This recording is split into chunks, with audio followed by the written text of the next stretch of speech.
la vamos a definir como un proceso inflamatorio súbito del páncreas y es uno de los trastornos gastrointestinales que más comúnmente requieren valoración en urgencias.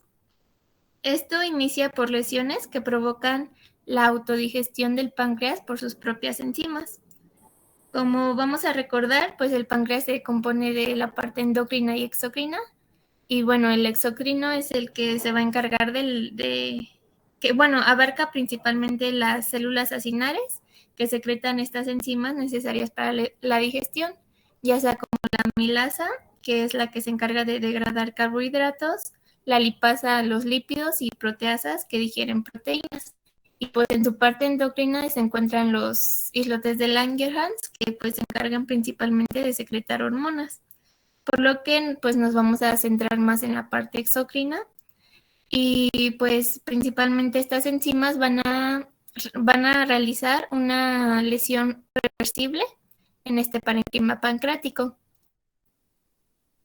Vamos a ver que la incidencia pues sí es un poco frecuente, de 20 a 80 casos por 100,000 personas. Afecta principalmente a pacientes de 40 a 60 años de edad y la incidencia ha aumentado en estos últimos 10 años debido a una alta prevalencia de obesidad, consumo de alcohol y colelitiasis, que pues van a ser unos factores importantes para desencadenar esta pancreatitis aguda.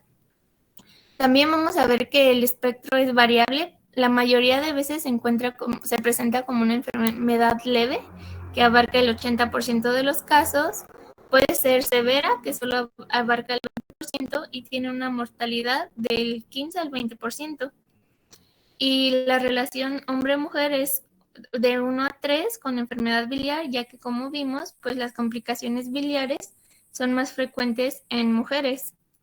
Y en el caso de alcoholismo es lo contrario, va a ser una relación 6 a 1, que pues es más frecuente en hombres, estos padecimientos de alcoholismo. Y en México, en el 2001, fue la 17ª causa de mortalidad. Y bueno, vamos a ver la etiología, que varían los factores, ya sean metabólicos como el alcoholismo, enfermedades como hiperlipoproteinemia o hipercalcemia y algunos fármacos como la acitoprina. También van a influir mucho los factores genéticos como los cálculos biliares y traumatismos o lesiones iatrogénicas. También van a haber factores vasculares como un shock, una ateroembolia o vasculitis y bueno, también infecciosos como una parotiditis. Y pues principalmente vamos a ver que van a ser de causa por enfermedad biliar o alcoholismo en un 80% de los casos. Y se dice que aproximadamente el 5 de las personas que tienen cálculos biliares pues desarrollan esta pancreatitis. Entonces sí es un padecimiento común en estas personas y vamos a ver que principalmente se da por 3 vías. La más común es la obstrucción de conductos, ya sea por los cálculos biliares o por alcoholismo, porque vamos a ver más adelante que en el alcoholismo el consumo crónico de alcohol pues va a secretar un líquido pancreático rico en proteínas y esto va a provocar también la obstrucción de conductos. Y pues todo esto nos va a llevar a un edema intersticial donde va a haber pues alteración y lesiones de las células acinares, por lo que va a haber una activación de las enzimas digestivas. También puede ser por lesión directamente de las células acinares, ya sea con alcohol, también por los efectos tóxicos o fármacos y traumatismos. Igual va a desencadenar lo mismo, la liberación de proenzimas y con su consecuente activación de enzimas intra o extracelulares, que es lo que nos va a provocar la degradación del páncreas. Y también va a haber un transporte celular defectuoso. Esto también va a lograr activar pues las enzimas digestivas con el consiguiente pues autodigestión del páncreas. Y todo esto pues nos va a llevar a ya sea una inflamación, a una proteólisis o necrosis grasa del páncreas, ocasionando a veces hemorragias. Y bueno, vamos a ver que a nivel microscópico nos vamos a basar principalmente en 5 lesiones, que se van a observar va a ser la fuga microvascular y un edema, va a haber necrosis grasa, esto por la actividad de la lipasa, que pues es la que se encarga de degradar los lípidos. Va a haber también inflamación aguda, una destrucción del parénquima pancreático y destrucción de los vasos sanguíneos y con su consecuencia una hemorragia intersticial. Vamos a ver que la forma más leve de la pancreatitis aguda es la forma intersticial, donde solo hay una inflamación, un edema y áreas focales de necrosis grasa, como se muestra aquí en la figura. Va a haber también una forma un poquito más grave, que es la pancreatitis aguda necrosante. Esta va a ser ya la necrosis de los tejidos ductales acinales y puede llegar incluso también a ser necrosis de los islotes de Langerhans, afectando pues la parte endocrina de este páncreas. Y existe todavía la forma aún más grave, que es una extensa necrosis asociada a una intensa hemorragia, que pues ya es como una complicación más grave. A nivel macroscópico, vamos a ver que inicialmente el páncreas se puede encontrar pues solo edematoso y hiperémico. Después se puede aparecer un foco grisáceo pálido que rápidamente se va a transformar en un tejido hemorrágico frágil. Aquí es importante porque este tejido hemorrágico puede aumentar del tamaño hasta ocupar como toda la parte del páncreas y esto ocasionar un gran hematoma que puede pues abarcar ya todo el páncreas y es cuando pueden haber los signos que vamos a ver más adelante, que es el de Collen y el de Gray-Turner. Y bueno, también vamos a ver que puede haber zonas amarillentas, blanquecinas de esteatonecrosis alrededor del páncreas. Aquí se van a observar como nódulos pequeños que tienen contenido de grasa necrótica. Y en pacientes que ya tuvieron como pancreatitis puede haber una complicación que es el pseudoquiste pancreático. Esto es más que nada, contiene sangre y pues células inflamatorias y líquido igual rico en enzimas. Y lo importante de este pseudoquiste pancreático es que también nos puede ocasionar complicaciones si se llega a romper. Puede ocasionar abscesos y pues si se rompe ya puede ocasionar una peritonitis. Dentro de la clínica, pues el dolor va a ser el síntoma principal en este padecimiento. Se localiza principalmente en el epigastrio o en la región periumbilical y a menudo se va a irradiar hacia la espalda, tórax, a los flancos o en la parte inferior del abdomen. Este dolor es agravado por la ingesta de alimentos pues grasosos o incluso también de alcohol y también está acompañado por anorexia, náuseas y vómitos. En la exploración física vamos a encontrar que va a haber resistencia muscular, va a haber una distensión epigástrica y disminución de los ruidos hidroaéreos. También los pacientes pueden encontrarse con fiebre y taquicardia. Entonces, en casos severos de esta pancreatitis, va a haber unos signos que va a ser por extravasación de sangre y si se encuentra en la zona periumbilical, como se observa en la imagen, va a ser el signo de Collen y esto es igual debido a que pues si se formó el hematoma pues puede que se haya como extendido e infiltrado hacia la piel. Y este de acá abajo es el signo de Gray-Turner que va a ser en los flancos. Y pues, estos signos son de alarma ya que pues presentan son de mayor gravedad y presentan una alta mortalidad. Y bueno, también vamos a ver la pancreatitis aguda florida que se encontró en el libro, que más que nada es como una forma más grave de esta pancreatitis, porque empieza como una forma súbita de abdomen agudo, puede haber leucocitosis, coagulación intradiseminada, edema, puede haber igual un síndrome de dificultad respiratoria aguda, shock y necrosis tubular renal. Esta pues por lo tanto va a tener pues más complicaciones y es importante diagnosticarse, ya que es de un inicio súbito y bueno, también vamos a ver que en el diagnóstico pues principalmente se trata de criterios tanto clínicos, del laboratorio e imagenologíco. Y bueno, en cuanto a los criterios del laboratorio, vamos a ver que dos enzimas principales, la amilasa y la lipasa, que son liberadas desde las células acinares en esta pancreatitis aguda. y su concentración en el suero pues va a ser utilizada para confirmar el diagnóstico. Vamos a ver que principalmente la amilasa se va a encontrar hasta 3 veces elevada de su valor normal y este aumento en suero se da en pocas horas después de los síntomas. Entonces, pues es rápida diagnosticarla. En el caso de la amilasa, también, de la lipasa, también va a estar elevada su concentración normal, pero esta se depura con mayor lentitud de la amilasa. Por lo tanto, va a haber, puede que se encuentre elevada después de unos cuantos días. Y respecto a los diagnósticos de imagenología, pues vamos a apoyarnos ya sea de radiografía de abdomen, ultrasonido y TAC con medio de contraste. Esto es más que nada para ver si existe complicaciones, ya sea como una peritonitis o el hematoma de páncreas. Y bueno, para el tratamiento se basa principalmente en dejar reposar el páncreas mediante la restricción total de la ingesta oral. Por lo tanto, es muy importante el manejo de soporte con hidratación intravenosa, que es un pilar dentro de las primeras 12 a 24 horas en estos pacientes para que pues, no existan complicaciones como un shock o el síndrome de dificultad respiratoria.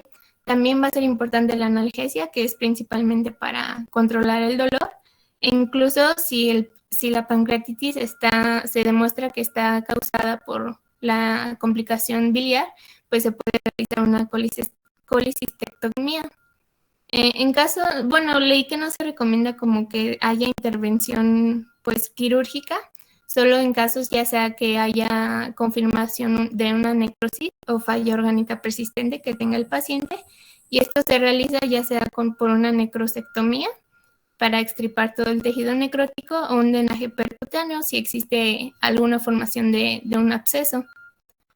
Y bueno, vamos a ver que él tiene un buen pronóstico ya que se recuperan los pacientes por completo y solamente aproximadamente el 5% fallecen durante la primera semana de evolución. Esto pues más que nada porque no se da un tratamiento oportuno y existen ya complicaciones más graves. Bueno, ahora vamos a entrar a la pancreatitis crónica, que esta se va a definir como una inflamación del páncreas asociada a una destrucción irreversible del parénquima igual exocrino, y aquí principalmente vamos a encontrar ya fibrosis del páncreas. Entonces, pues esto ya es un padecimiento más crónico. La prevalencia es menor, de 0.04 al 5%, y se ven afectados la mayoría de los hombres de mediana edad. Esto es más que nada por el alcoholismo crónico que se presentan en estos hombres, ya que va a ser una de las causas principales de esta pancreatitis crónica, el abuso prolongado del alcohol, aunque también se van a encontrar pues otras causas como la obstrucción del conducto pancreático, igual por cálculos o neoplasias. Y aquí va a entrar un papel de una nueva lesión que va a ser las lesiones autoinmunitarias de la glándula o también la pancreatitis hereditaria. Dentro de la patogenia, pues se suele asociar a casos repetitivos de pancreatitis aguda. Entonces, pues aquí va a haber principalmente una liberación de mediadores inflamatorios que inducen esta fibrosis del páncreas. Estos mediadores pues, puede ser el factor de crecimiento transformante beta o el factor de crecimiento derivado de plaquetas, que van a activar las células estrelladas del páncreas, lo que va a provocar pues un aumento del depósito de colágeno en el parénquima y por consiguiente una fibrosis extensa. Esto es característico también porque esto va a provocar que haya pérdida de células acinares. Entonces va a ser como una destrucción completa del páncreas, por lo que se mencionaba que es una lesión irreversible. También, como les mencioné, aquí entra una nueva como patología que es la pancreatitis autoinmunitaria, que causa esta pancreatitis crónica, donde las células plasmáticas van a secretar IgG4 en el páncreas, y esto es importante porque se debe diferenciar del carcinoma de páncreas, ya que puede imitar sus signos y sus síntomas.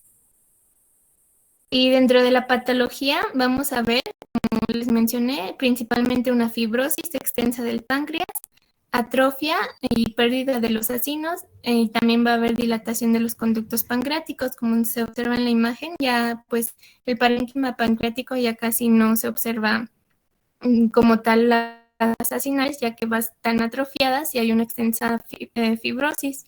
Los islotes de Langerhans también pueden afectarse en una enfermedad ya muy avanzada, por lo que también va a destruir la parte exócrina y nos puede dar complicaciones, ya sea como diabetes o otras que vamos a mencionar más adelante.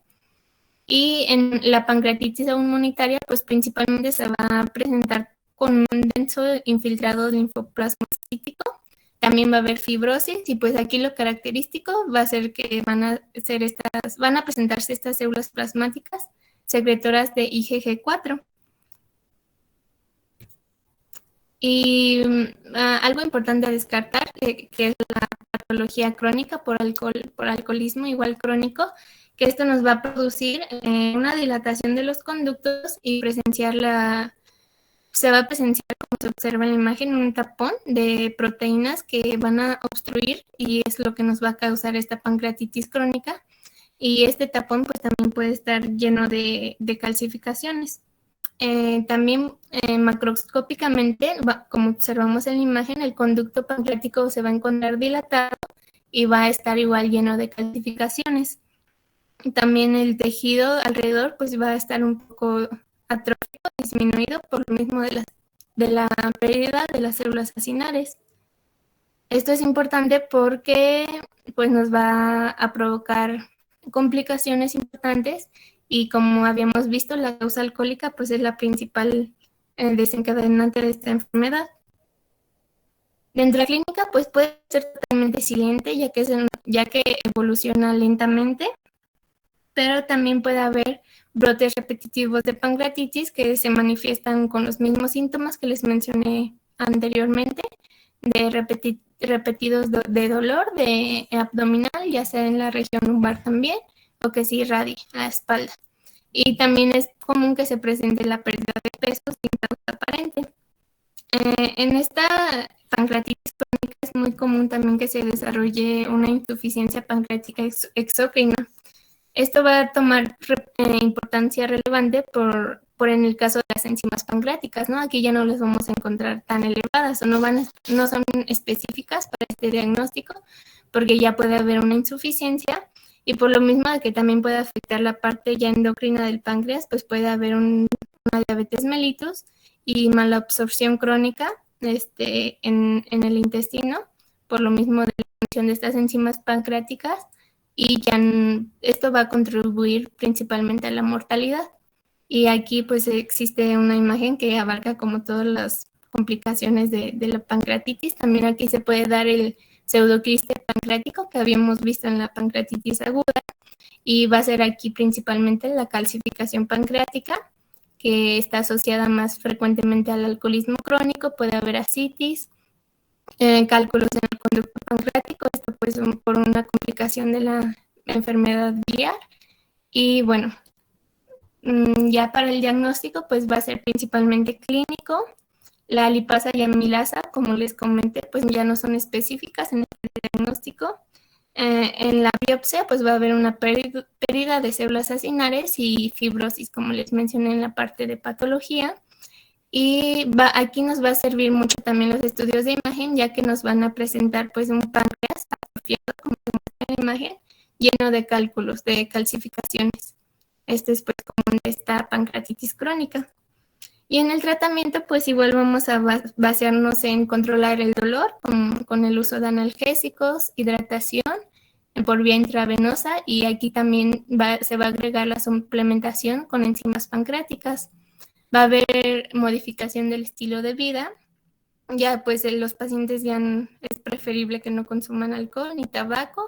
Los cambios dietéticos también, va a tener que ser una dieta baja en grasa, y se van a corregir pues las complicaciones endocrinas que pudieron haber resultado, como la diabetes o la mala absorción o una malnutrición de estos pacientes. Y la terapia quirúrgica principalmente aquí se utiliza para descomprimir los conductos obstruidos o pues resecar como la grasa necrótica que se encuentra en el páncreas también, o las calcificaciones. Aquí pues el principal objetivo es preservar el tejido pancreático, por lo que el pronóstico pues no es tan bueno a largo plazo, ya que la enfermedad se encuentra siliente y pues yo creo ya cuando se diagnostica pues ya hay varias complicaciones, entonces hay una alta mortalidad del 50% a los 20 o 25 años y pues mueren principalmente por estas complicaciones asociadas. Y bueno, eso sería todo de pancreatitis.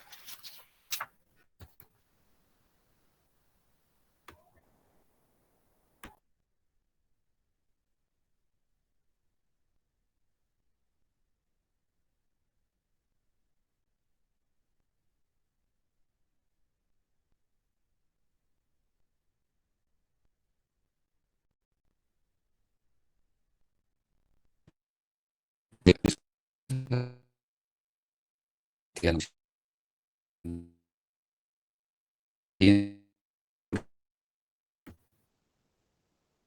Creo que se Creo traba. que se escucha entrecortado. Sí.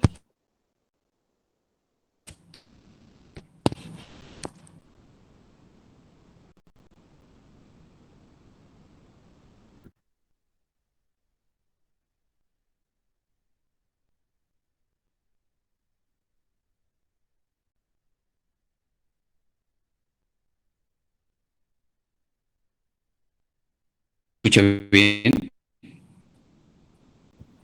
No se escucha cortado.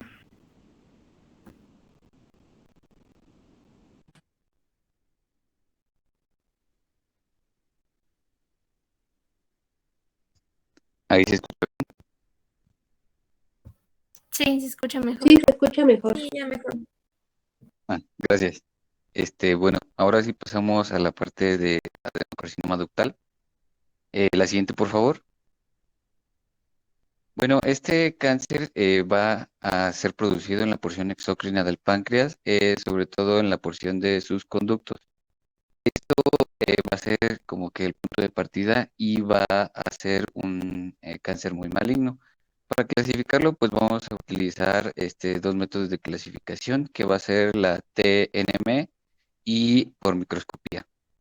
Entonces, aquí podemos en la imagen observar justamente la progresión que va a tener el epitelio de los conductos pancreáticos hacia un desarrollo de un carcinoma. La siguiente, por favor. Bueno, empezando con la clasificación TMN, pues esta, para hacerla una forma más fácil de entender, se ha clasificado en 4 puntos. El primero, que va a ser la clasificación 0, eh, va a ser para carcinoma in situ. La clasificación 1A y 1B se va a diferenciar sobre todo en el tamaño. La 1A va a ser menor a 2 centímetros y la 1B va a ser mayor a 2 centímetros. Por su parte, la clasificación 2, A tanto B, aquí lo importante va a ser tanto el tamaño del tumor como la presencia de metástasis y, perdón, la afección a ganglios, donde en la 1A, pues no vamos a tener esta afección a ganglios y los tumores pueden ser mayores a 4 centímetros, mientras que en la clasificación 2B vamos a tener 3 subclasificaciones. La primera van a ser tumores de más de 2 centímetros y va a haber afección a los ganglios linfáticos. En la 2B2, clasificación T2 del tumor, pues estos van a ser tumores mayores a 2 centímetros y que justamente también van a tener afección a ganglios linfáticos, pero en la clasificación 3, eh, pues vamos a tener que estos, que puede haber o no afección a los ganglios y los tumores pueden ser mayor a 4 centímetros. La siguiente, por favor. Bueno, ahora en la clasificación 3, pues vamos a igual tener diferentes subdivisiones. La primera va a ser con tumores menores de 2 centímetros. En la afección 3 con un T2, pues vamos a tener que van a ser tumores mayores a 2 centímetros. Y en la clasificación de T3, pues vamos a tener que los tumores van a ser mayores a 4 centímetros y que además pues, la afección a ganglios linfáticos pues, va a ser en estos tres subclasificaciones pues, más grave. Y por último, vamos a tener la cuarta clasificación, que pues esta ya nos va a indicar un proceso de metástasis. La siguiente, por favor. Ahora, en la clasificación por microscopía o también descrita como comparación con el tejido normal epitelial del páncreas, pues vamos a tener que se van a diferenciar tres grados de presentación. El primer grado nos va a decir que existe un crecimiento de las células epidérmicas del páncreas mucoso y que se van a asemejar en mayor proporción a las células normales. Por su parte, el segundo grado van a tener características intermedias donde se puede observar ya un crecimiento desorganizado y de proliferación. Y por último, en el grado 3 pues justamente ya vamos a tener un tejido normal que va a estar completamente desorganizado y que puede haber ya afección a más partes de los tejidos, como son pues ya las serosas. Entonces, justamente en la imagen podemos ver esta progresión que va desde el grado 1 hasta el grado 3 en la presentación microscópica. La siguiente, por favor. Y bueno, aquí se muestra una progresión a partir de la clasificación TMN en los 3 grados y en la última grado, pues en su proceso ya de metástasis con afección al tejido parenquimatoso subyacente al páncreas. Entonces, esta progresión de la histología va a ser correspondiente a una neoplasia pancreática intraepitelial. Esto va a ser importante en un momento. Entonces, aquí ya podemos ver justamente cómo va progresando esta desorganización celular y justamente vamos viendo cómo inicia a partir del primer grado, donde existe ya un aumento en el citoplasma de las células y que progresa en el 2B, donde los núcleos ya no se encuentran sobre la parte basal de la célula, sino que estas tienden a desorganizarse y a irse hacia otras partes del citoplasma celular.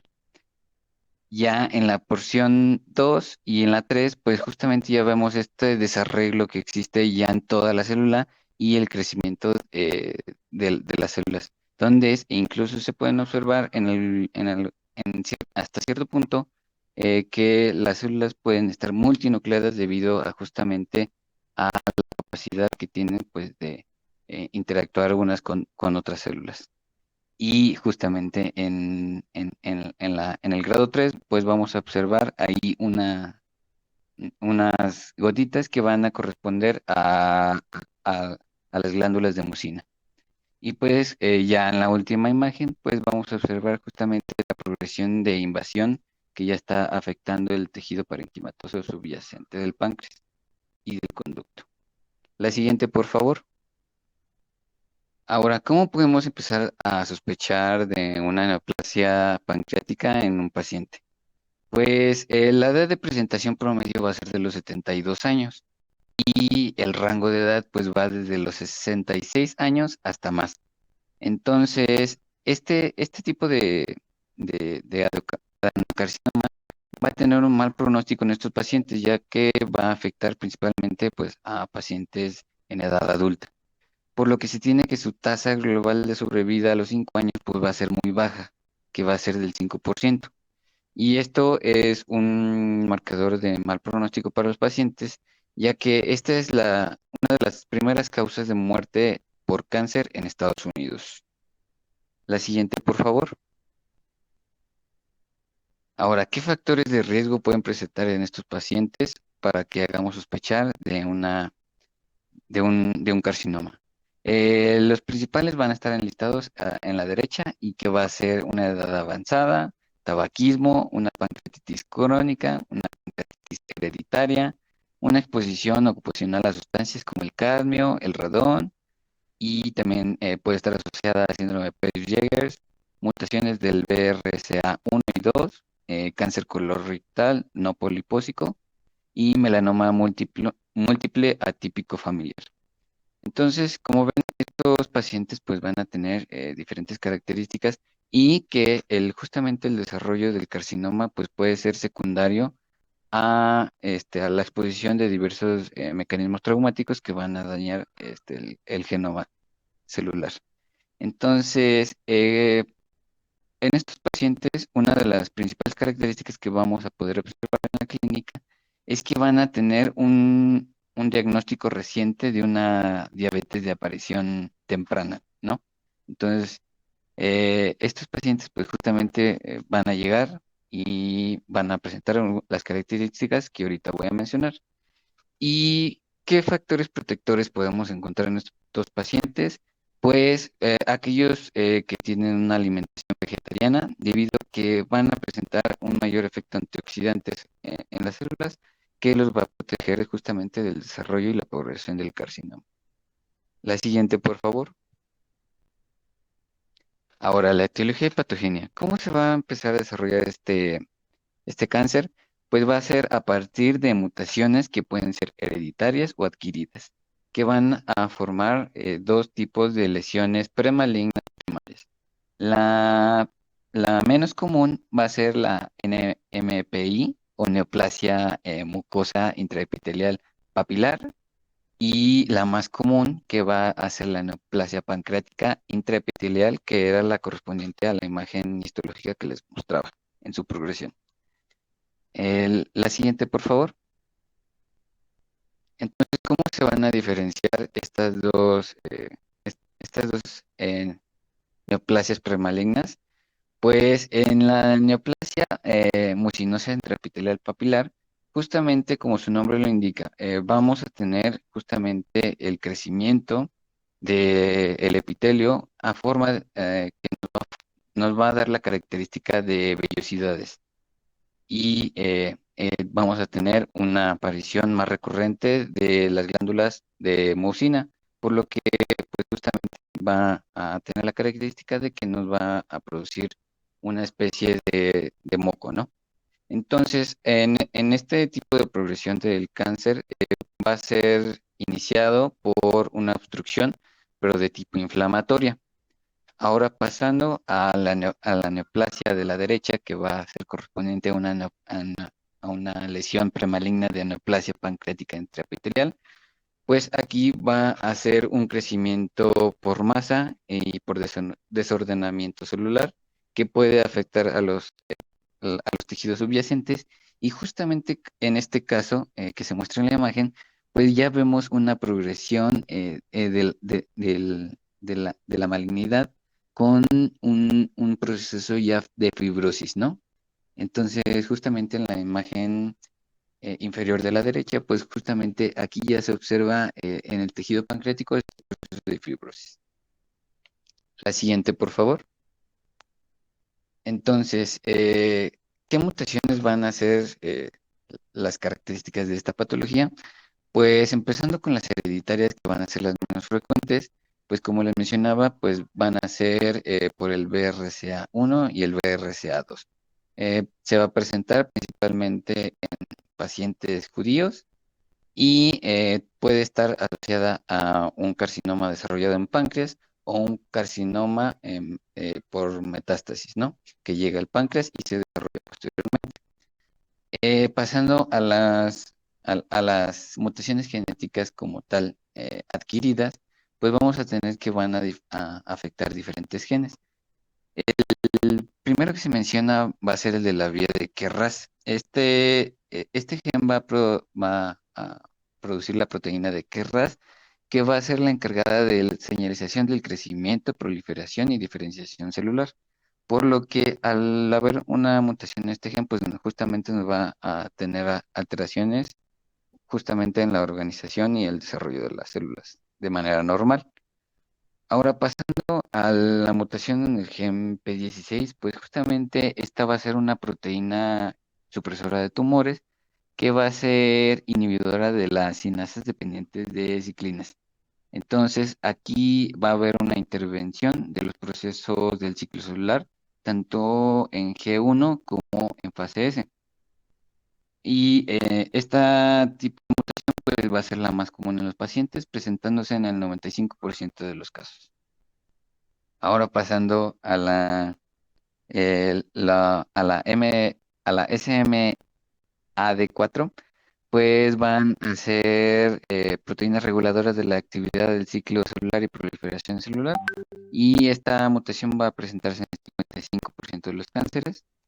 Y por último vamos a tener la mutación en nuestro guardián del genoma celular, que va a ser el TP53, que justamente va a hacer regulación en la transcripción nuclear y se va a presentar en el 50 al 70% de los casos. La siguiente, por favor. Ahora, como ya mencionaba, la progresión de estos pacientes pues va a ser un poco lenta, ¿no? Pero esto a su vez nos va a producir que los pacientes tengan características asintomáticas. Entonces, cuando los pacientes presentan ya su cuadro clínico, generalmente ya se encuentran en estadios avanzados de la enfermedad, por lo que justamente una vez que aparecen los síntomas, pues la lesión es irreversible y es de mal pronóstico. ¿Qué características podemos encontrar en estos pacientes? Pues va a haber una pérdida de peso, anorexia, malestar generalizado, debilidad y, como mencionaba, pues estos ya son signos de malignidad o de enfermedad avanzada. La ictericia también va a ser una característica importante, pero esta se va a estar asociada a un proceso de oclusión por las vías del conducto colédoco en la porción ya intestinal o de salida, justamente por el crecimiento que va a tener la masa del páncreas. Y una característica poco frecuente que se puede encontrar en algunos pacientes pues, va a ser la tromboflebitis migratoria. Y esto va a ser causada justamente por la presencia o el desarrollo de agregación plaquetaria y de factores coagulantes que pueden ser desarrollados por el tumor o que pueden ser producidos debido a la necrosis producida dentro del carcinoma. Y recordemos que justamente este proceso de necrosis pues, va a estar asociado justamente a los procesos de degradación del páncreas, pues por sus propias capacidades de digestión, ¿no? Pasamos a la siguiente, por favor. Ahora, ¿cómo vamos a diagnosticar una pancreatitis? Pues no existe un método que nos diagnostique al 100%, por lo que se van a echar mano de diferentes características, ¿no? La primera, pues va a ser por una técnica de imagen que podemos utilizar diferentes tipos, ¿no? Se recomienda el uso de ecografía endoscópica, una tomografía computarizada de alta resolución, una resonancia magnética, una pancreatografía y una angiografía.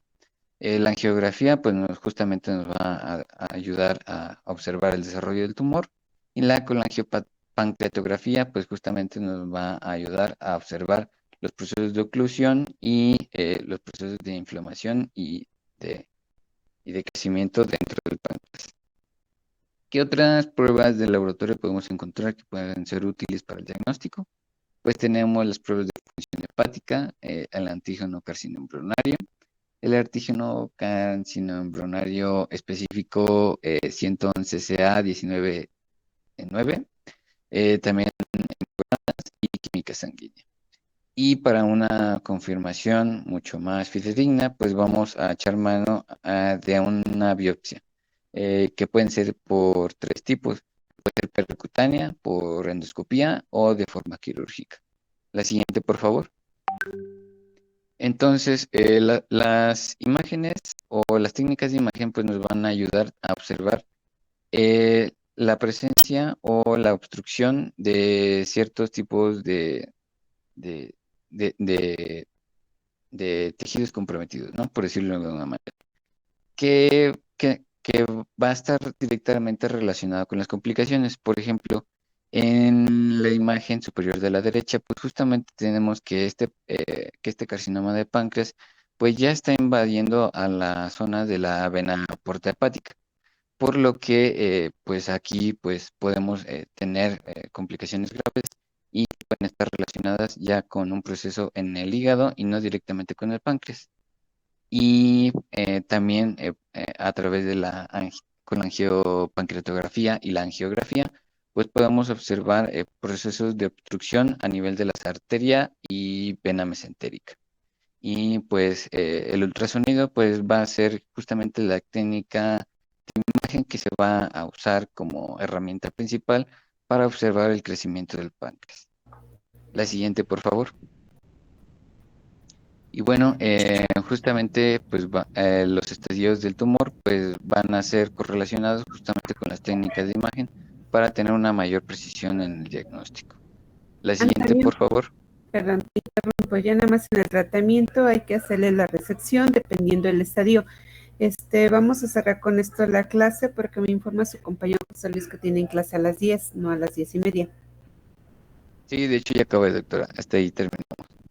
Sí, perdón, sí, para ya Sí, no se no preocupe. sobreponer. Estudien, por favor, el día lunes solamente voy a hacer examen. El día miércoles yo doy la clase y ya les mando la programación en el transcurso del día.